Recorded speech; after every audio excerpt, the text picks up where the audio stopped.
పక్షన ఉండవల్లి గారి బయట కూడా ఎందుకులే పెద్ద అయింది ఏంటి సార్ పని మరి ఆయన కూడా మనం చూడాలి కదా.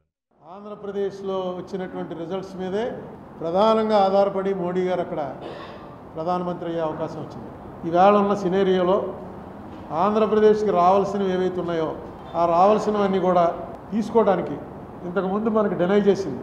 స్పెషల్ కేటగిరీ స్టేటస్ విషయంలో కానీ, పోలవరంలో కానీ, విశాఖ స్టీల్ ప్లాంట్ విషయంలో కానీ, రైల్వే జోన్ విషయంలో కానీ, కడప ఉక్కు factory, Dugarajapatnam port, Kakinada petro complex, ఒక అగ్రికల్చర్ యూనివర్సిటీ, షెడ్యూల్ 9, షెడ్యూల్ 10లోని ఆస్తులు, ఇవన్నీ కూడా మీకు ఆ సమర్థత ఉంది, మీకు ఎందుకంటే ఎక్స్పీరియన్స్ ఉంది, అందరూ తెలుసు. అక్కడ ఈ సమయంలో మీరు రావటం, ఇంత పెద్ద మెజార్టీతో రావటం, దీన్ని ఆంధ్రప్రదేశ్ స్టేట్కి అనుకూలంగా మార్చేటువంటి ప్రయత్నం మీరు చేస్తారనే నమ్మకం ఉంది. చేయడానికి కావాల్సిన శక్తి మీకు రావాలని కోరుకుంటున్నాను.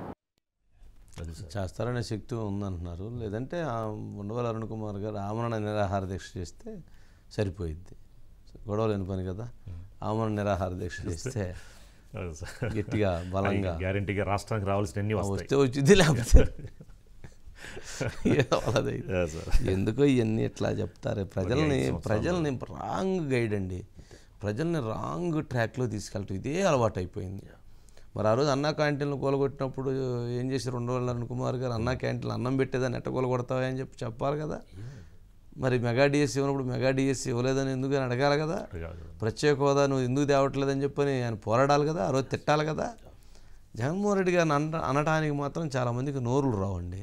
చంద్రబాబు నాయుడు గారిని అనడానికి, సలహాలు ఇవ్వడానికి మాత్రం చాలామందికి నోరులు వస్తాయి. ఈ కొత్త క్యాబినెట్ ఎవరైతే ఉన్నారో వీళ్ళందరూ ముందు ఈ విషయంలో ఒక బలమైనటువంటి ఒక నిర్ణయం తీసుకోవాలి.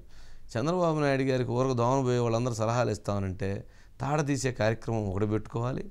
ఎవరైతే అనవసరంగా ఇట్లాంటి అబద్ధాలని నిజాలుగా అబద్ధాలుగా చేస్తుంటారో వాళ్ళకి సరైనటువంటి ట్రీట్మెంట్ కూడా, చికిత్స కూడా అందించే విధంగా ఒక ప్రణాళిక అయితే చేసుకోవాల్సిన అవసరం ఉంటుంది ఏమనిపిస్తుంది?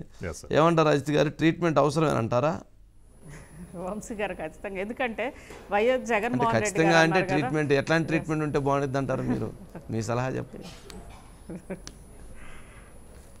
అంటే ప్రభుత్వమే గట్టిగా ఉండాలి వంశీ గారు, అదొకటి. ముఖ్యంగా ఈవెన్ పార్లమెంట్లో కూడా వంశీ గారు, అంటే గతంలో 240 సీట్లు వచ్చినాయి వాళ్ళకే సొంతంగా 270 సీట్లు అని అన్నప్పుడు రాజ్యసభలో మెజారిటీ లేదు వంశీ గారు. ఆ రోజు అనేక బిల్లులకు సంబంధించి రాజ్యసభలో మైనారిటీలో ఉంది ఆ రోజు కూడా బీజేపీ ప్రభుత్వం. ఆ సందర్భంగానైనా రాజ్యసభలో మైనారిటీలో ఉన్నారు కాబట్టి మేము మద్దతు ఇస్తున్నాం కాబట్టి ఇవన్నీ మీరు ఇవ్వాలి అని చెప్పి, ఎందుకంటే ఈరోజు అన్నారు కదా రాజ్యసభలో మనమే టాప్, మనమే ఇది అని చెప్పి విజయసాయిరెడ్డి గారు అన్నారు కదా వంశీ గారు. ఆ రోజు రాజ్యసభలో అవకాశం ఉంది కదా, ఉన్నప్పుడు ఎందుకు ఆ రోజు ప్రత్యేక హోదా అడగలేదు? దాని మీద మళ్ళీ మనకి అవకాశం లేదు, వాళ్లే మెజారిటీ వచ్చారు అని చెప్పి ప్రజలకు చెప్పి, ఈ రోజేమో అక్కడ రాకపోయినా మనకి రాజ్యసభలో ఉందని నిన్న విజయసాయిరెడ్డి గారు, అదేవిధంగా పెద్దల సభలో ఈ సభను మనం ఆయుధంగా ఉపయోగించుకోవాలని జగన్మోహన్ రెడ్డి గారు, ఆ రోజు ఏమైనాయి అని అనేది ఇక్కడ చర్చ వంశీ గారు. ఆ రోజు రాజ్యసభలో ఖచ్చితంగా ఆ రోజు కేంద్ర ప్రభుత్వానికి వీళ్ళ మద్దతు అవసరం ఉంది. ఆ సందర్భంగా ప్రత్యేక హోదాకి సంతకం ఎందుకు పెట్టించుకోలేదు అని అనేది కనీసం ప్రజలు ఇప్పుడు వీళ్ళు గుర్తు చేస్తున్నారు వంశీ గారు ప్రజలకి, ఇలా అవకాశం ఉండింది కానీ అడగలేదు అని చెప్పి. దీంతోపాటు ప్రత్యేక హోదాకి సంబంధించి ఆ రోజు నుంచి, అంటే ఈ 5 ఏళ్ల నుంచి, ముఖ్యంగా పోలవరం విషయంలో కూడా వంశీ గారు, ఉండవల్లి గారు అనేక సార్లు ప్రెస్ కాన్ఫరెన్స్ పెట్టారు దానికి సంబంధించి. పెట్టిన సందర్భంగా కూడా గత ప్రభుత్వంలో చంద్రబాబు నాయుడు గారి ప్రభుత్వం సరిగా దీన్ని చేయలేదని చెప్పారు, కానీ అర్జెంటుగా ఇప్పుడున్న ప్రభుత్వము దీన్ని పూర్తి చేయాలని ఆయన ఎప్పుడు గట్టిగా చెప్పలేదు వంశీ గారు.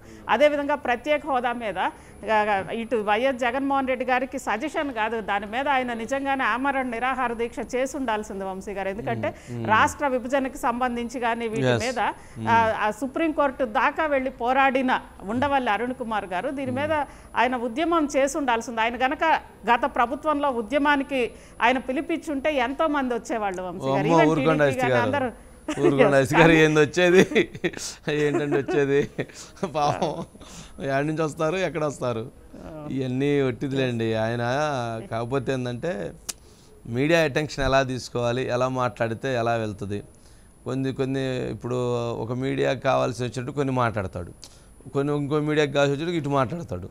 సందర్భాన్ని బట్టి తనకి అన్వయించుకొని తను ఫోకస్డ్గా ఉండటం కోసం ప్రయత్నం చేస్తున్నారు తప్ప నిజమైనటువంటి నిబద్ధతతో కూడినటువంటి పోరాటాన్ని ఆయన ఎక్కడ ఏ విధంగా కొనసాగించారు? లేదు కదా. నిజాన్ని ఎప్పుడు చెప్పారు? నిజాన్ని చెప్పరు కదా. సూచనగా, సూత్రప్రాయంగా, సునిశ్చితంగా, సవివరంగా,